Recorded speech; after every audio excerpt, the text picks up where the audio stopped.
Okay. Hey there.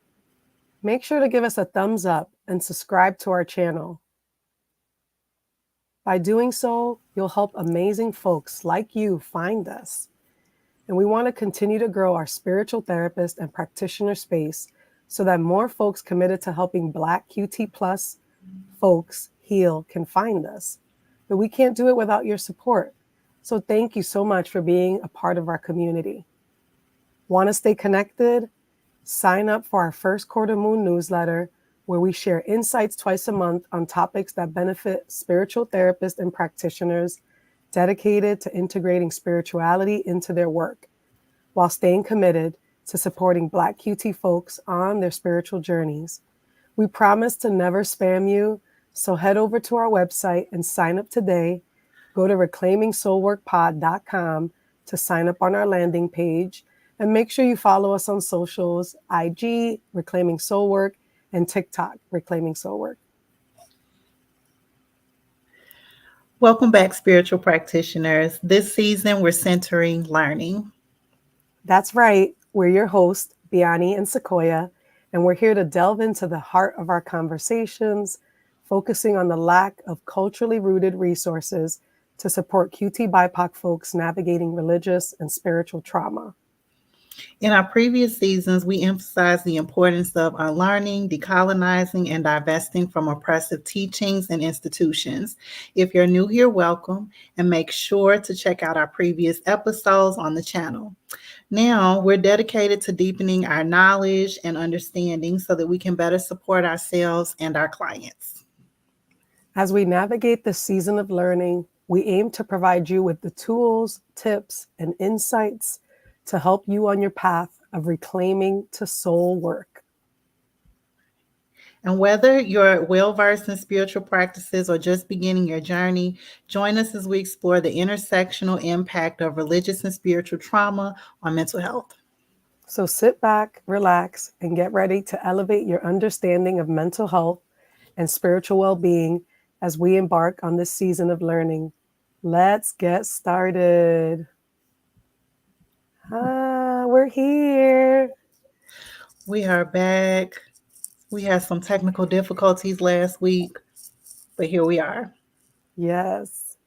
And, we're really excited because we are, y'all know we've been talking about religious trauma this season.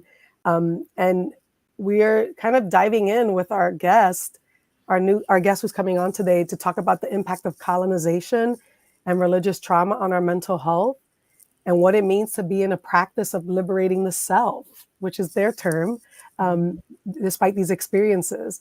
But before we get into it, let's talk about the focus of our podcast this season. We're centering the lived experiences and stories of Black QT plus folks who have faced and continue to face religious trauma and spiritual abuse.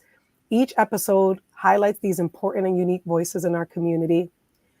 Sequoia and I are so excited to welcome our guest a little later, who's going to dive into this important topic around religious trauma, colonization, mental health, and all that jazz. And yeah, we're so excited about that. And if you haven't already, make sure to like this episode and subscribe to the channel so others like you can find us. We know these conversations are crucial and necessary, but we also know that every subscription helps us reach more people. So do us a favor, like and subscribe to the channel right now. And if you're already digging what we're saying, share this live episode with somebody, or share this episode with somebody that you know might really resonate. Because the more people we reach, the more we build this community that's so needed. So. Thank you so much for that, Biani. I'm like, okay, listen to Biani. Telling everybody what we need, what to do, where to find us. Hey, y'all. Listen, Sequoia and I were just saying too how we hear it all the time, how folks are really grateful for the podcast and what we're doing to build the spiritual therapist community, but it's not reflecting in our subscription, y'all. So we need y'all to come through. We need y'all to show the support in subscribing to the channel so other people can reach us. because y'all know the algorithm, right? The That's only way right. people can find us is if you find us and follow us and subscribe, and others will too. Hmm. And we, it's as easy as liking the video, dropping a comment. You could, let us know like what city or state you're watching from, or if you're a social worker or a counselor or LMFT, let us know what like what profession you're in as well. Because that helps. And like I said the last time, we know y'all watching us. We see the numbers and we appreciate that too. But we appreciate the likes as well. All right, that's enough of that. But before we keep moving, I have I have a commercial segment. Um, Okay.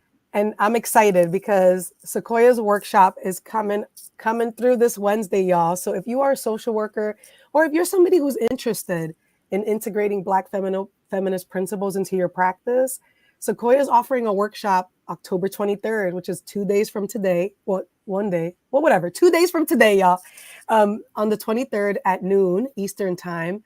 And it's called Integrating Black Feminist Social Work Principles and Values.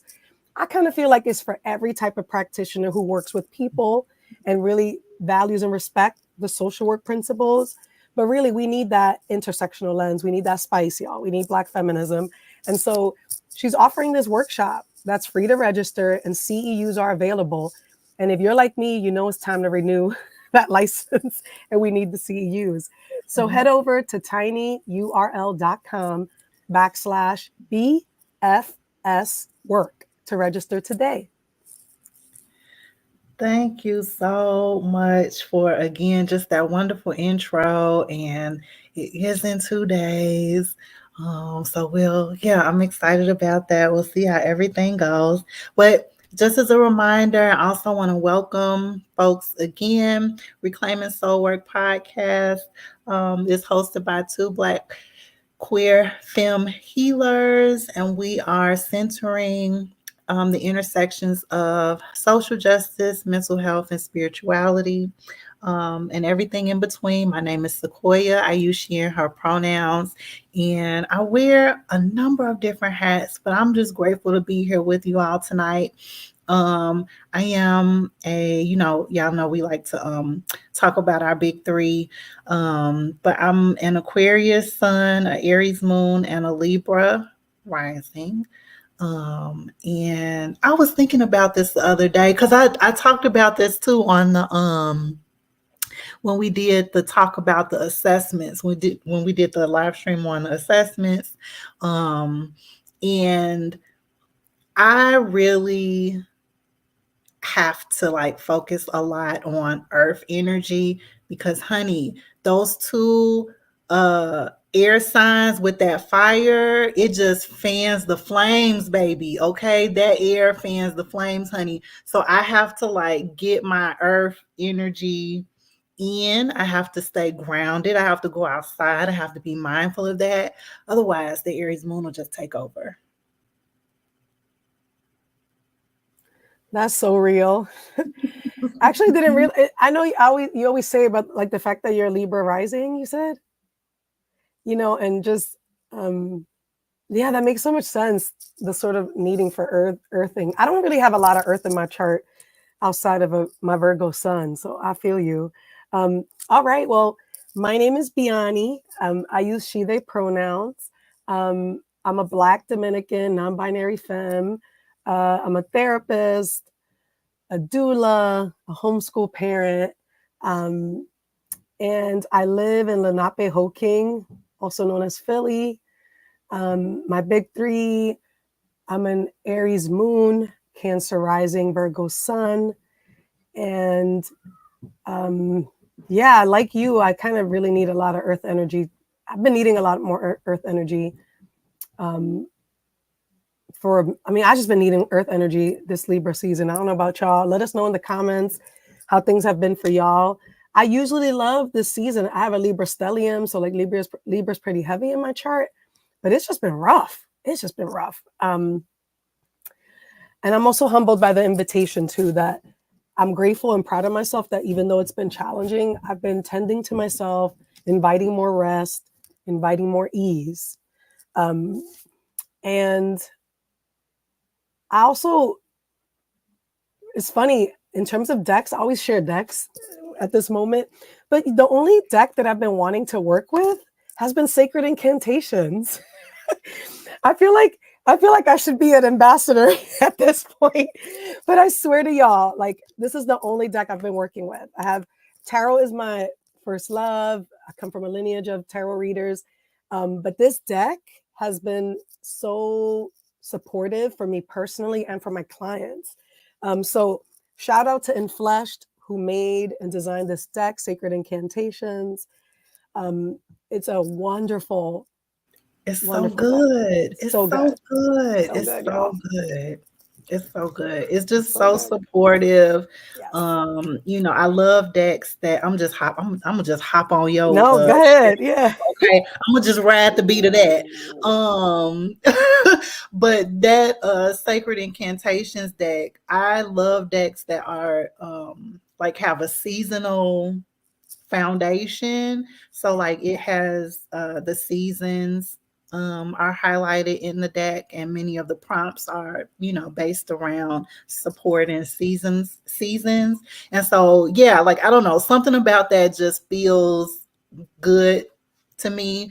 It feels, like already like a built-in support system that will, like, you'll get something that is gonna like be good for wherever you are in the year, So so true. yeah, I No, it's love true. I like that. that it does follow the seasonal kind of Mm-hmm. like rhythm. It's true. But yeah, I just pulled this one. It just jumped out. I always like feel drawn to jumpers. We are not an error to be fixed. And I almost kind of wanted to cry because I feel like there's my perfectionist, my protector part, kind of using IFS because it really does resonate, tends to be a little perfectionist, kind of driven. And I notice when I'm having hard times is when I also want to do everything right, quote unquote. And so something about this was really just, again, this deck just, you know, the spirit, the divine ancestors, like they just know what to say at the right time. And y'all need to watch our episode with Robert because we had Yeah. like a divine moment where we both pulled the same card and didn't even know it. And that's how this deck is, y'all. This deck is just so magical and so like, and I love that it centers trans folks. I think I want to Mhm. just, also say that I think my favorite divination tools tend to be the ones that center queer and trans folks, especially Black QT plus folks. So yeah, it's just shout out to Infleshed again. Yeah, And if cool. you need an ambassador, Reclaiming Soul Work podcast is ready. That's right. That's right. I love that. Speaking into existence. Yes. All right. Well, why are we talking about religious trauma? Like why do we continue to bring up this topic? And it's interesting because Biani and I were just talking about this before we hopped on. We are working on a project right now, and we're brainstorming through, again, like, why are we centering this? As we mentioned, the podcast focus is around social justice, spirituality, and mental health, right? And so we found ourselves in this little niche, in this little pocket area around religious trauma. One, because, we've seen how much religion, spirituality has been in the forefront of, so much of our political and social landscape and environment. And so, as practitioners, we're talking about it so we know that our clients are feeling it, whatever it may be, whatever their religious beliefs are. I think that everyone has just had just constant exposure to these conversations, again, with this political aspect to it. And so what does that mean then for our mental health? Because we're spiritual therapists, we do not pretend like mental health has nothing to do with that conversation. And so here we are, talking about how our experiences with religion, spirituality, again, regardless of what your affiliations and beliefs are, I'm sure that these hot button topics that are going around related to politics and social media. It might be bringing some things up for folks. So, yeah. Totally. There's so many reasons why we are centering this topic, but yeah, I think we just really want therapists, practitioners to really own that we need to learn more about the impact of religious trauma on Black QT plus folks and QT BIPOC folks. Black QT plus folks specifically, and then larger QT BIPOC folks too, that folks are really have been impacted by religious trauma. And also that, you know, folks are impacted, but people are in relationship to spiritual practices still. And in some ways that those experiences have really shaped and influenced how folks engage with the divine now and like their own spiritual practices or reclaiming ancestral practices, and that it's not just for us to see it as one way, like there's more nuance to the conversation about religious trauma. So yeah. Hey, welcome, Chicago. So I just want to say how excited I am for our guest to join us and to talk to us about today's topic. And, you know, we've been talking about religious trauma, and I think we've also been talking about reclaiming ancestral practices along for a while, which is true for both of us in our respective, like, you know, backgrounds and experiences. But we're really excited to talk about like indigeneity today, talk about colonization, ancestral wisdom and practices. And so we're so excited to invite Eduardo in to the quote. Yay! I was like, that was fast. Great. Yeah. And Eduardo, you know, now that you're here, welcome. Can you introduce yourself? Tell the folks who are tuning in who you are. And Yes. yeah. So yeah, Eduardo, he, they pronouns. Let's see. I am currently in originally native land of the Maspet and the Faraway, over in what is now known as Queens, New York. Not originally from here. I grew up in the American Southwest. I grew up in Denver. And yeah, just fresh to New York City. Anything else you would like to know? You can share like your big three. No, I'm joking. Like whatever you want to share that feels relevant. Yeah. So I am, I'll start my big three. So I am a Sagittarius rising, Sun, Sagittarius stellium, Capricorn stellium, and a Libra moon.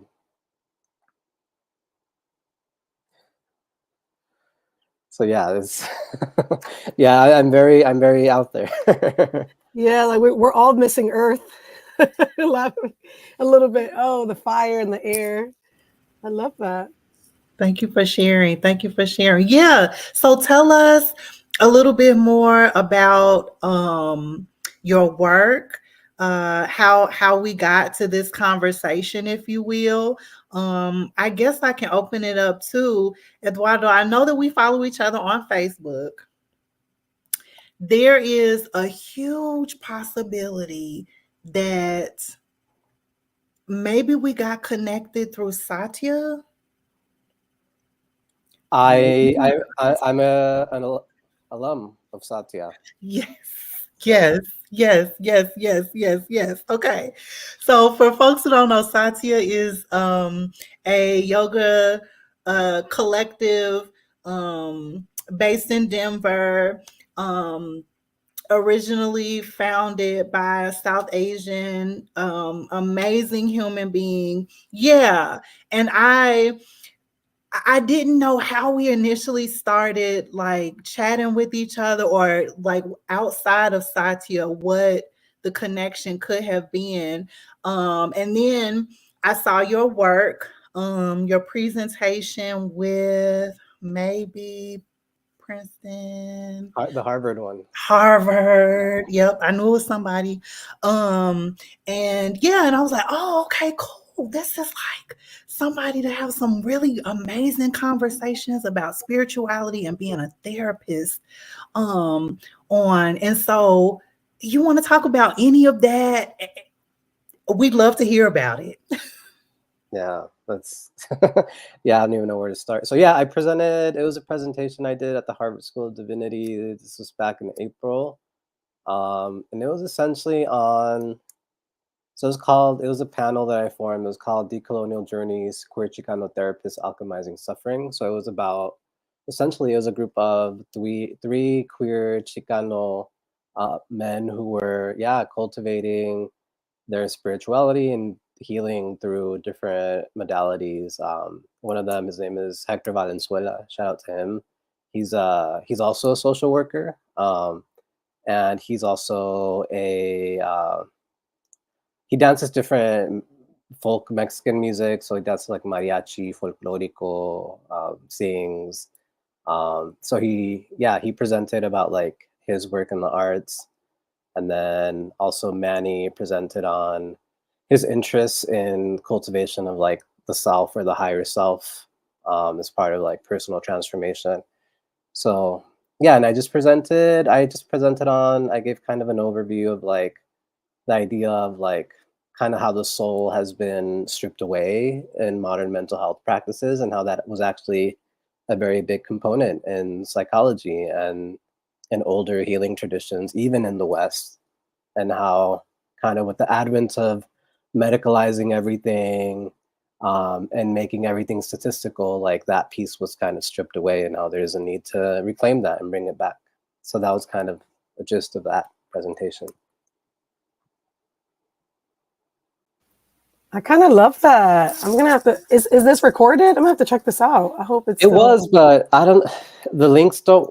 I need to hit them up because it was up for a while, but the links don't work anymore. But yeah, I'm sure they have it somewhere. I need to.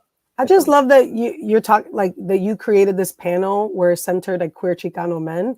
And then I was just thinking about our previous guest, Robert Monson, who's a part of In Flesh, the deck that I was talking about. He talks a lot about what it means to be a soft Black man and like this sort of reclamation of masculinity, of Black masculinity. And so I'm saying that because it's resonating for me, like what you've shared right now, and how that's its own decolonizing practice, right? This reclamation of, of like men of color and BIPOC folks, like masculinity that's not quote unquote, Western construct, rigid binaries, and Yeah. Can you say more about that though? I'm curious. Yeah, if you want, if you have any thoughts. The masculinity, or like if you have any thoughts about what I shared, or like, could you tell us a little bit more about how that, I mean, yeah, it's been important in my work, especially like I'm now I feel like I'm in a place where I try to embody like the divine masculine, in different ways, and kind of be in a way, kind of fill that role that maybe I didn't have growing up, or not having maybe the most healthiest representations, like growing up in a very misogynistic world. Like there was also that side of that I try to cultivate and I try to embody so that I can bring it forward to the world. But so yeah, that's a big part of even just my spiritual work. Like, yeah.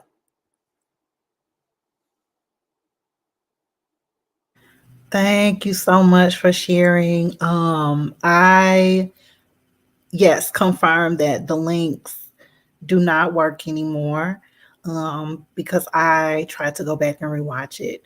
So if there is any way that like we could get access again, I would love that. It was such an important panel, and yeah, I think that Yeah, it's just important, and I want to watch it again. So there's that. And then to the point about this conversation on masculinity, I think that, in addition to this piece, I would love to hear more as well about, just even like what was your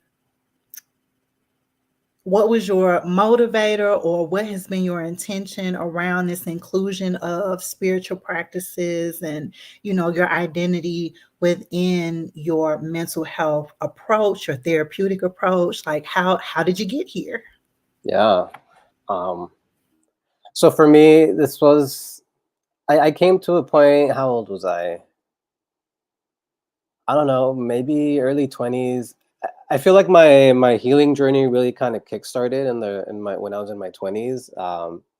Right after undergrad, I my first quote unquote like big salary job was at a Buddhist university.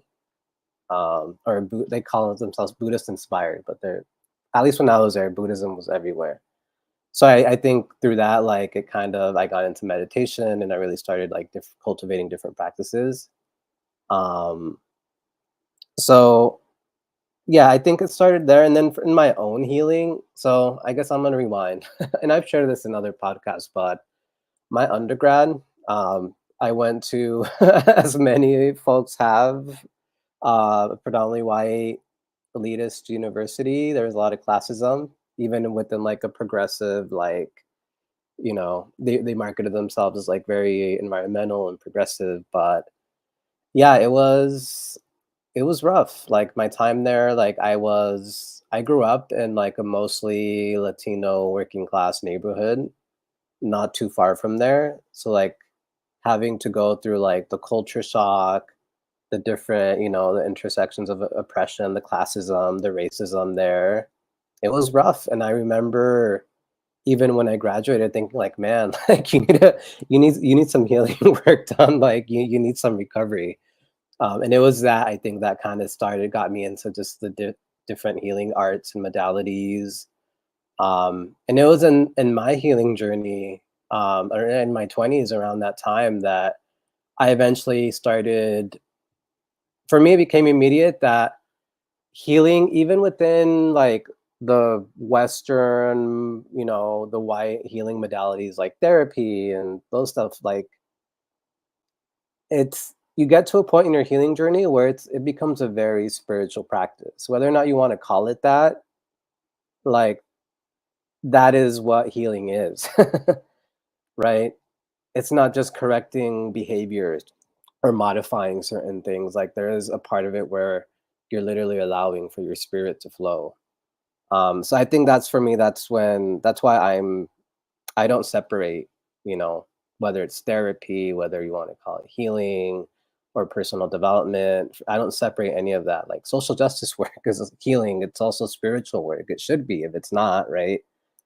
So for me, it's all interlinked. And that became very obvious when I kind of started my own journey. I was like, oh shit, like I'm having premonitions, like all these synchronicities, like, like I'm getting messages from the divine. Like I wasn't expecting that, but that became a part of the journey.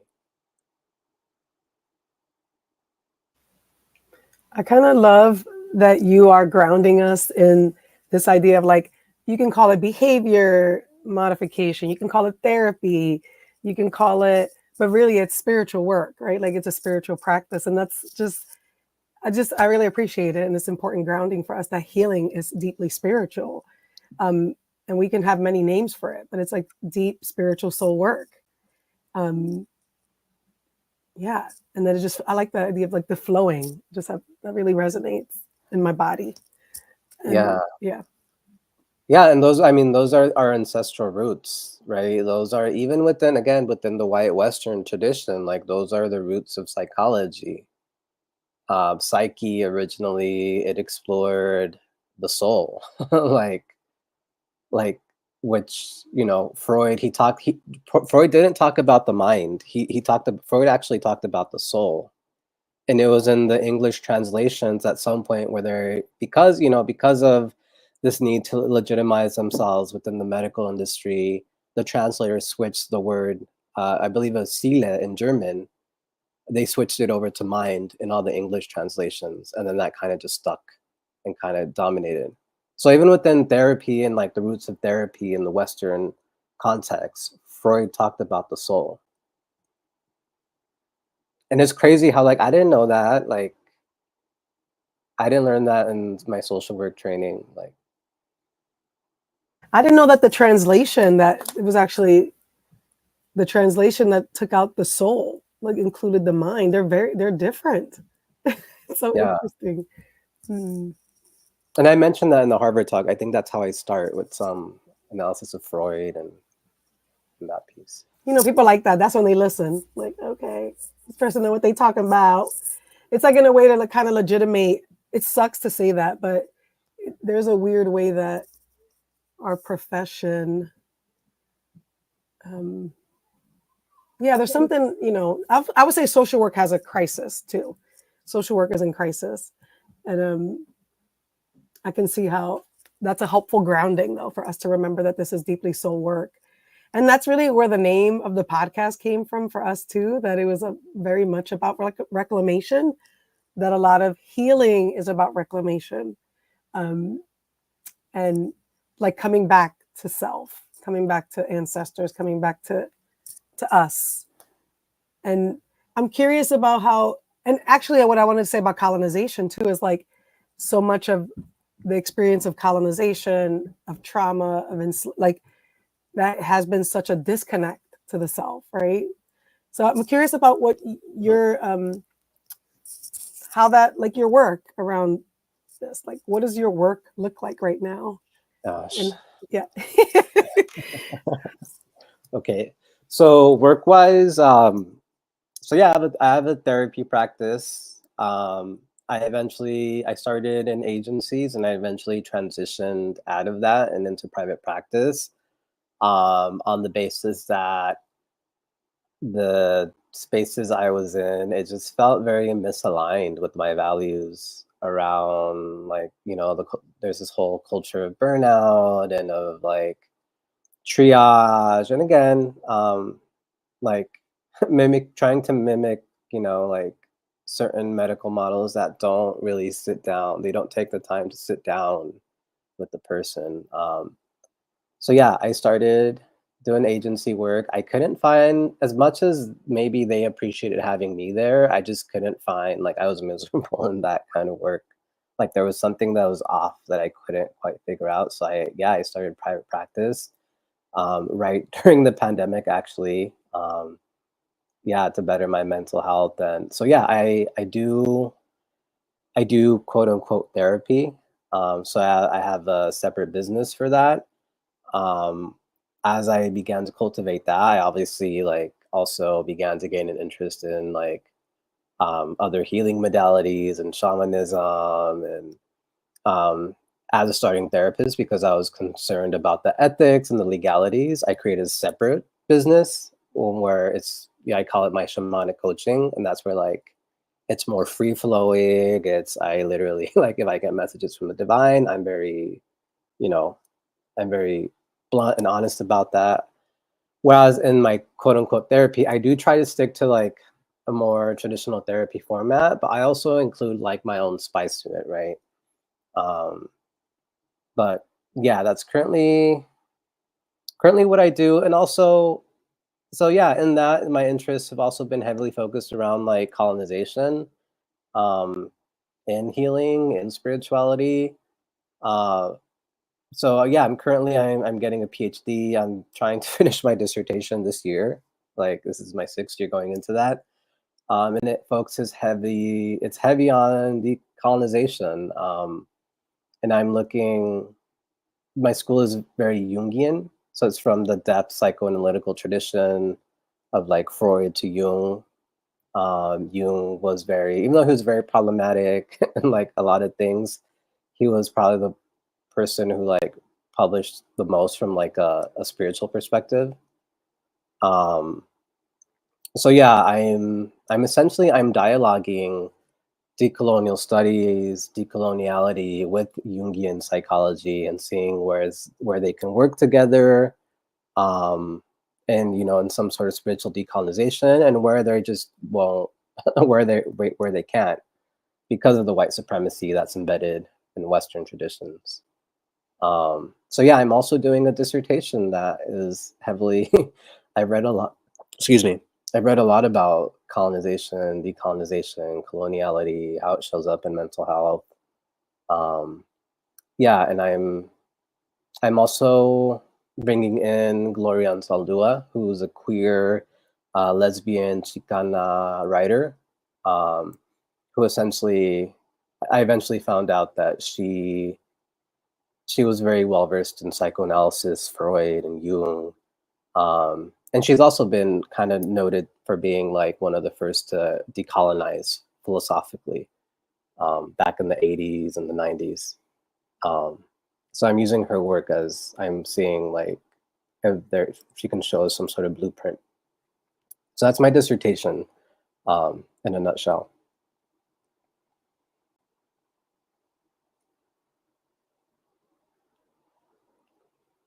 So I have a little itchy throat. It's that time of the year. No, take care of All good. yourself. Thank you so much for just sharing and responding. I love that. I feel like I have like three other questions that just came up um around that, around you sharing more about your work, but we're gonna stay focused.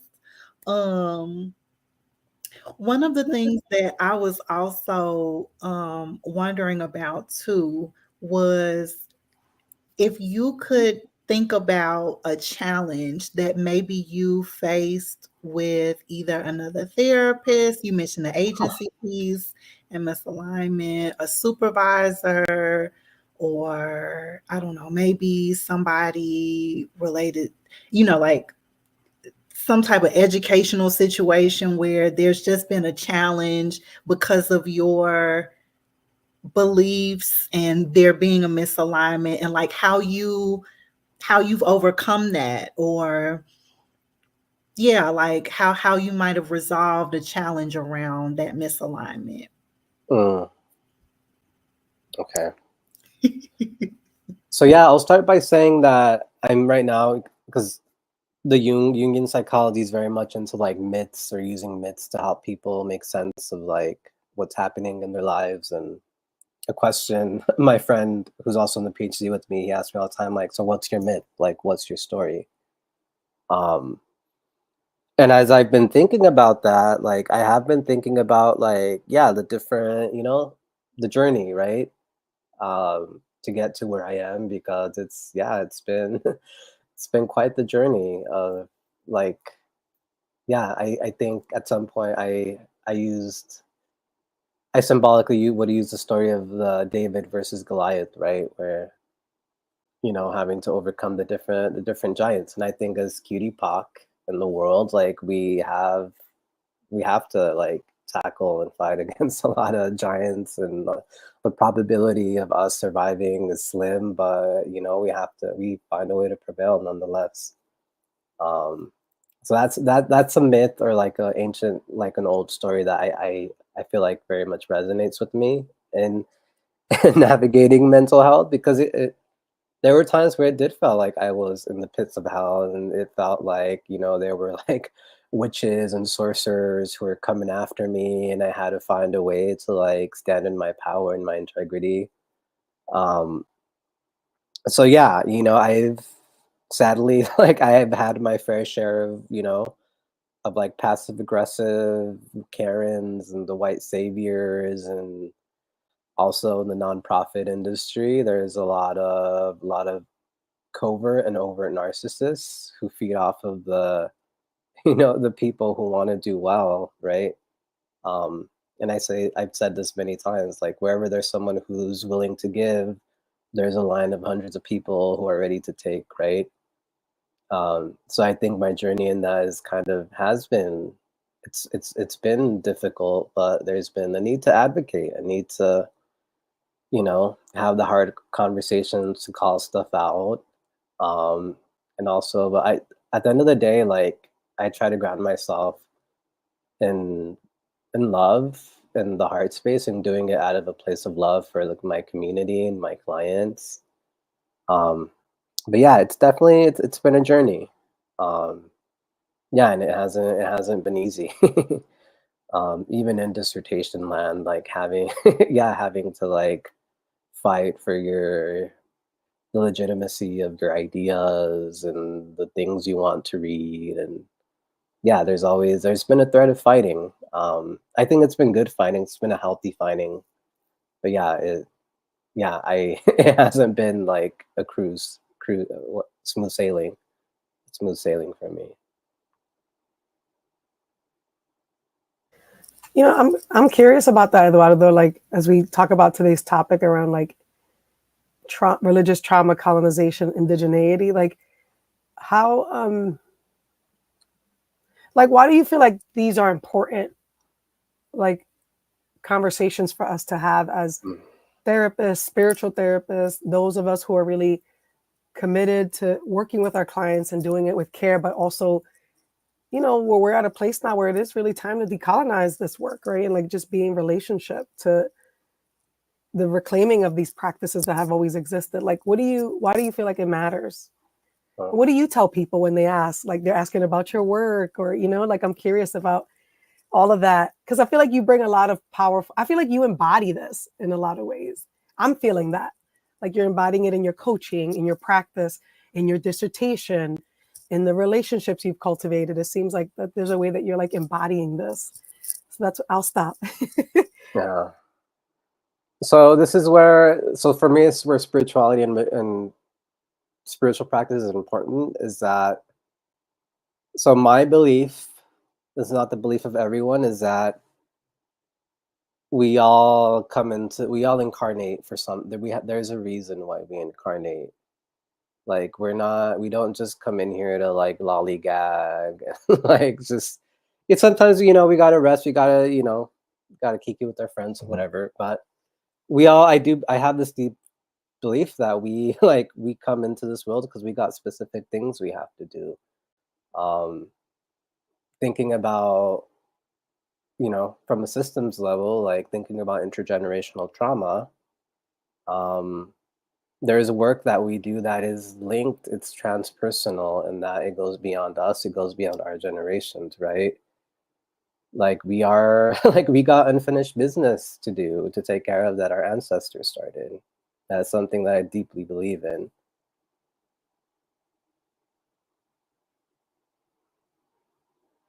So I'll just let you sit with that for a bit.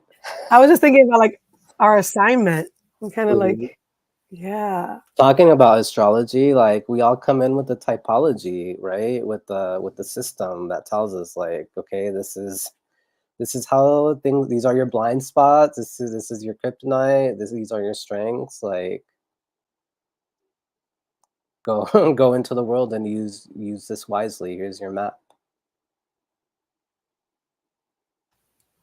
I don't know. I want to share what's landing for me is like, I remember when I went to grad school and Sequoia and I talk about this, like why the seeds of this podcast for both of us. But I'll say for me, like, even in the social work program, I felt like I was supposed to be doing something, I just always felt like there was something like I'm learning this.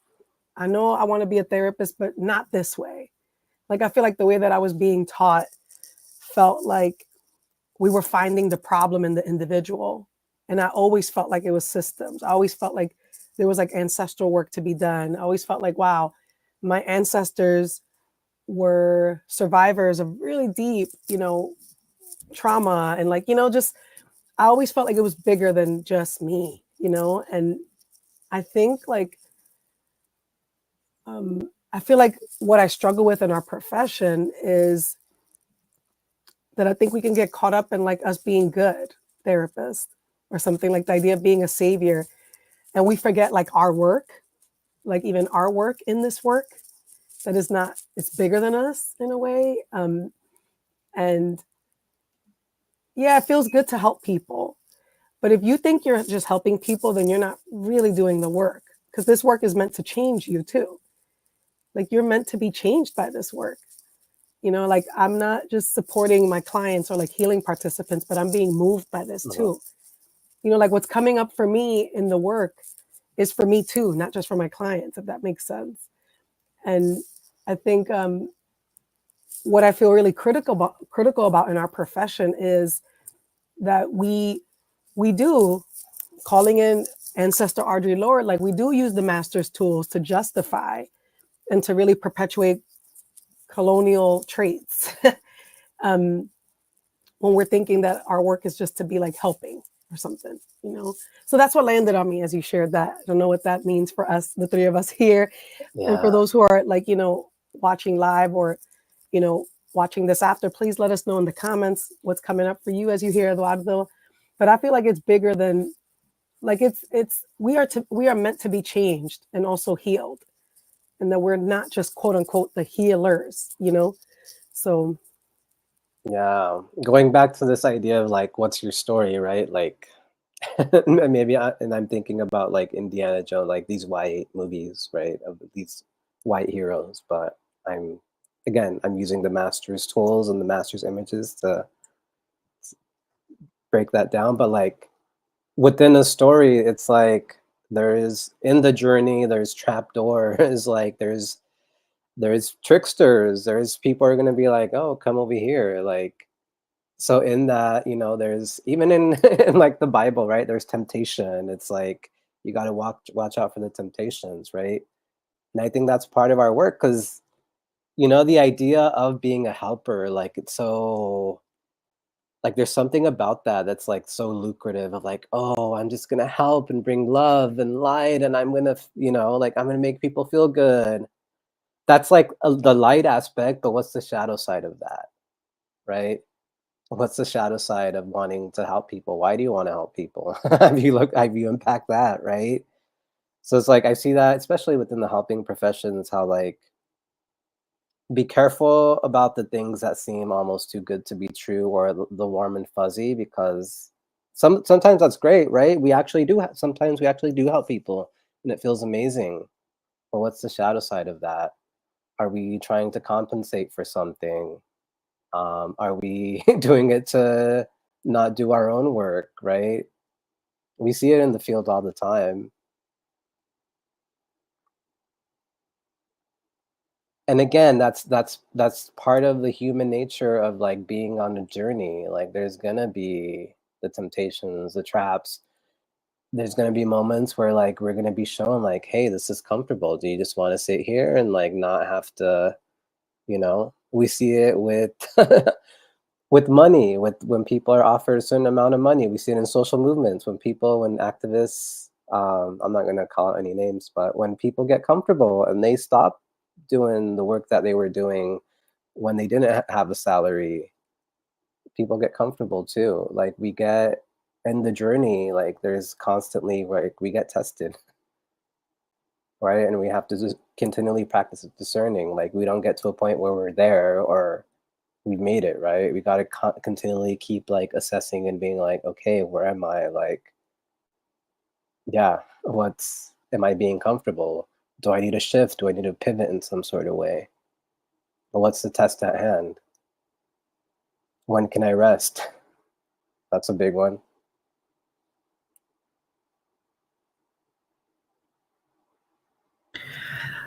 I feel like, you know, there's so much to be layered in this conversation about why is this important, you know, and you know, I'll add this and hopefully make a nice little transition into our main takeaways here for us. But you know, before we came on tonight, Biani and I were talking about like spiritual bypassing, you know, um, our profession, you know, how spiritual bypassing is used as a tool. And, you know, for me, as it relates to Biani's question about why are these intersections important to keep talking about, you know, and I think for me, like that's one of the main reasons, because spiritual bypassing is alive and real. And just being wielded in a very interesting, harmful way. And in like the therapeutic community, while we are having these moments of enlightenment, growth, spiritual integration, spiritual movements, there's also a heavy push to keep things the way that they are, to keep cultural competence out of conversations, to keep trauma informed care as just like a trendy and buzzword, not actually as an embodied practice, to continue to omit the histories of people, places, and things,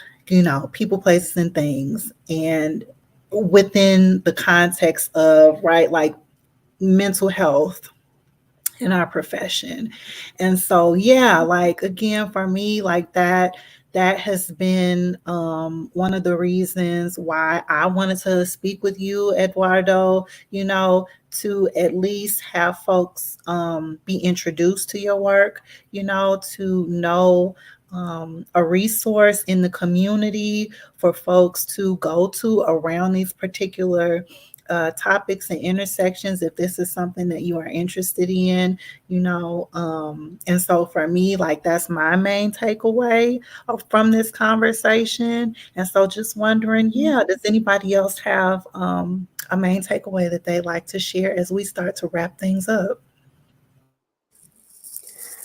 I'm so grateful for you, Eduardo, in this conversation, and I really hope you can come back on the podcast. I think there are so many things that are resonating with me, and shout out to those who are with us. You might have to rewatch the episode just like I am, but I think what's landing for me is like, what's your myth? That's going to stay with me today. Like that question of like, what's our story? What's the myth, right? What's the myth?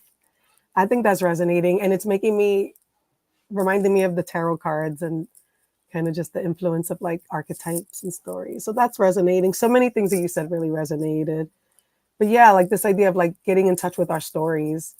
And yeah, that's just really powerful. What about you, Eduardo? What's your main takeaway? I'll add to that if you don't mind. Please. So yeah, what's your myth? Because, as they say, if you don't create it, who's going to, right? And when you create your myth, that comes from you, your lived experience, and there are others who are on a similar path. The medicine that they can receive from you being like, this was my journey, this was me and my authenticity, right? Because myths, historic, again, colonization, when we think about myth, we think about the Greeks, we think about Disney, like, right? And what does that do to us when we seek ourselves in bodies and people and situations that do not convey our lived reality? What does that do to us psychologically? So when we do begin to write our own myths from our own melanated selves and our nuance and our people and our customs, like when we do that, like that's powerful. You're getting a lot of mms from me. I Snaps. love that. And I love the invitation. Yes. I love the invitation as we're closing out, like for us to really get in touch with our myths and like, who gets to tell our stories, right? It's us. Like, that's just, I'm grateful. I'm so Yeah. grateful. And it's our narrative therapy. We have to reshift, deconstruct, and reconstruct our narrative to one that works and that brings healing. Eduardo, this was such a great time. Can you tell our listeners and viewers where they can find you and follow you online? And also let us know about any offerings or services or like how we can stay connected too. And if you got this coaching going on, we need to know about it. So please share all the tea.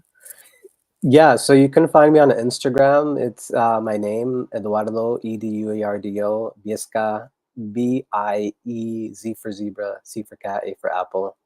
Um, yeah, I also have, oh, my website is lovecoaching.info. Um, so if you go there, lovecoaching.info, scroll down, get an email. You'll see the email and the phone number. Um, but yeah, I'm teaching a class on coloniality and mental health for the Denver Family Institute this winter. It starts in January. It's part of a new certificate they're rolling out for working with queer youth. And they're letting me do like a foundational class on colonialism and mental health. So I'm excited for that. So if you're interested, they are accepting students for that. And that's the Denver Family Institute in Denver. Well, if you can share that with us, we can post it on our newsletter and on our IG. So please, that Yeah, sounds for sure. incredible. Great. All right. Well, thank you for having me. It's been wonderful. I feel like we just like scratched the surface. I have so much more I want to say.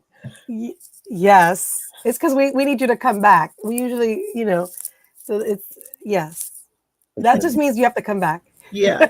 And let us know like what yeah, like those additional things that you like had on your mind that you love to continue to talk about. Like please let us know. Because we definitely would love to continue the conversation. If you have the time in your schedule for us next year, we would love that. Um Thank y'all so much for being here. It has been a pleasure to be in community with you all tonight. Thank you for folks that are watching us over on Instagram.